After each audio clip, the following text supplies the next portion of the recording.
5 മണിക്ക് പിടിച്ച ഈ തീപിടുത്തം വന്നിട്ട് അരമണിക്കൂറിന് ശേഷമാണ് ഒരു വ്യാപാരി വ്യവസായി ഏകോപന സമിതിയുടെ ജില്ലാ ജനറൽ സെക്രട്ടറിയാണ്. ഇപ്പോൾ നഗരമധ്യത്തിലുള്ള ഒരു കട അത് പൂർണ്ണമായും കത്തി നശിച്ചുപോയി. 3 മണിക്കൂറായിട്ടൊന്നും അത് തിരുത്താൻ പറ്റില്ല. അതിനുള്ള സംവിധാനം ഉണ്ടാക്കണോ? കാരണം ബീച്ച് ഭാഗത്തുള്ള സ്റ്റേഷൻ നിർത്തിയപ്പോൾ ഞങ്ങൾ ആവശ്യപ്പെട്ടതാണ് താൽക്കാലികമായിട്ട് കോഴിക്കോട് നഗരത്തിനകത്ത് ഇങ്ങനെ ഈ ഫയർ സ്റ്റേഷന് വേണ്ട സംവിധാനം ഉണ്ടാക്കണം. 6-7 വണ്ടികൾ ഉണ്ടായിരുന്നത് 1-2 ആയിട്ട് ചുരുങ്ങിയിരിക്കുക. അതുകൊണ്ട് തന്നെയാണ് ഇത്ര വലിയൊരു അപകടത്തിലേക്ക് ഇത് നീങ്ങിയത്.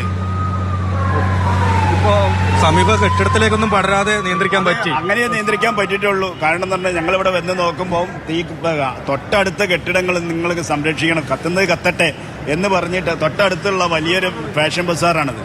അതിനേക്ക് കടന്നിക്കാൻ വെച്ചാൽ വലിയ ഭയാനകം. ഇപ്പം തന്നെ കോടികളുടെ നഷ്ടമുണ്ട്. ഈ സ്കൂൾ സീസൺ ആയതുകൊണ്ട് സ്കൂൾ യൂണിഫോമുകൾ വളരെയധികം സ്റ്റോക്ക് ചെയ്ത ഒരു സ്ഥാപനമാണ് കാലിക്കറ്റ് ടെക്സ്റ്റൈൽസ്. അതുപോലെ തന്നെ കാലിക്കറ്റ് ഫാബ്രിക്സ്, PRCന്റെ മുകൾ ഭാഗം, മെഡിക്കൽ ഷോപ്പിന്റെ അവരൊക്കെ സ്റ്റോക്ക് മുകൾ ഭാഗത്താണുള്ളത്.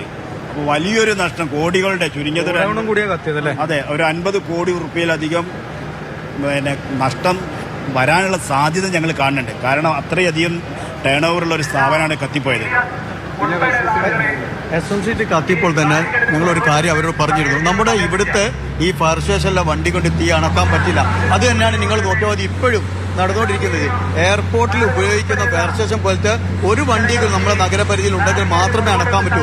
ഇപ്പോൾ 9 വണ്ടിയുടെ ഒരു പണിയാണ് നിങ്ങൾ കണ്ടോ. ഇപ്പോൾ എയർപോർട്ടിലെ ആ ഒരു വണ്ടി വന്നുകൊണ്ടിരിക്കുക. അതുകൂടാതെ ഇവരൊരു കെമിക്കൽ ഉപയോഗിച്ചുള്ള പച്ച വണ്ടി കൂടിയിട്ട് ആ 2 വണ്ടി കൂടി വന്നപ്പോൾ മാത്രമാണ് അന്ന് SMCTയിലെ തീ അണക്കാൻ പറ്റിയത്. വേറെ ഒരു വണ്ടി വന്നിട്ട് അണക്കാൻ പറ്റില്ല. എറണാകുളം, കാലിക്കറ്റ്, തൃശ്ശൂർ ഇവിടെയൊക്കെ അത്രയും വണ്ടികൾ മാത്രമാണ് അടക്കാൻ നിന്നത്. ഇനിയും ഇത് എത്രയും പെട്ടെന്ന് അങ്ങനത്തെ 2-3 വണ്ടികൾ കോഴിക്കോട് നഗരപരിധിയിൽ തീപിടുത്തം നമുക്കൊരു പാഠമായില്ല അല്ലേ? പക്ഷെ ആ പാഠം ഉൾക്കൊണ്ടിട്ടില്ല എന്നതാണ് സത്യം. ആ പാഠം അന്നത്തെ ആ ഒരു കാര്യത്തിൽ നമ്മൾ പറഞ്ഞാൽ ഇത്രയും ഫയർ സ്റ്റേഷൻ വന്നിട്ട് അടക്കാൻ പറ്റാത്ത തീ എയർപോർട്ടിൽ നിന്നുള്ള വണ്ടികൾ വന്നിട്ടാണ് അന്ന് അണച്ചത്. അന്ന് നമ്മൾ പറഞ്ഞിട്ട് ഇതുപോലുള്ളൊരു വണ്ടികൾ നഗരപരിധിയിൽ ഒന്നെങ്കിലും വേണമെന്ന്. ഇപ്പോൾ ആ ഒരു വണ്ടി കൊണ്ടാണ് എനിക്ക് 50% തീ ഇപ്പോൾ അണച്ചുകൊണ്ടിരിക്കുന്നത്. ഇനിയും അധികാരികൾ ഒരു വണ്ടി എത്രയും പെട്ടെന്ന് ഇവിടെ എത്തണം. എയർപോർട്ടിന്റെ വണ്ടി കിട്ടിയ വണ്ടിയാണ് അത് നമ്മുടെ സർക്കാരിന് ചെയ്യാൻ പറ്റുന്നേ. ഇത്തരം ഒരു 1-2 വണ്ടികളിൽ മേജർ സിറ്റികളിൽ അത് വാങ്ങിയിട്ട് ഉപയോഗിക്കാനുള്ള സംവിധാനം ഉണ്ടാക്കണോ? ഇതിപ്പം കടയെടുക്കുന്ന രീതിയിൽ ടെക്സ്റ്റൈൽ ഉടമയായിട്ട് ബന്ധപ്പെടാൻ പറ്റിയിട്ടുണ്ടോ? ഉടമ ഇവിടെ ഉണ്ടായിരുന്നു, അവരുടെ ഫാമിലി ഉണ്ടായിരുന്നു, അവരോടൊക്കെ അങ്ങോട്ട് പൊയ്ക്കോളാൻ പറഞ്ഞതാണ്.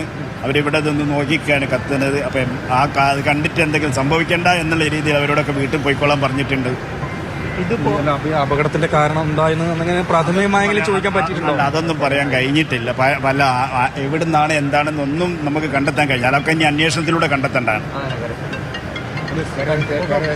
ഈ വ്യാപാരി വ്യവസായി ഏകോപന സമിതിയുടെ ജില്ലാ നേതാക്കളുടെ പ്രതികരണങ്ങളാണ് കേട്ടത്. വലിയ നാശനഷ്ടം ഉണ്ടായിട്ടുണ്ട് എന്ന് അവർ പറയുന്നു. അത് നമുക്കത് കാണുമ്പോൾ തന്നെ അത് മനസ്സിലാകുന്നതേ ഉള്ളൂ.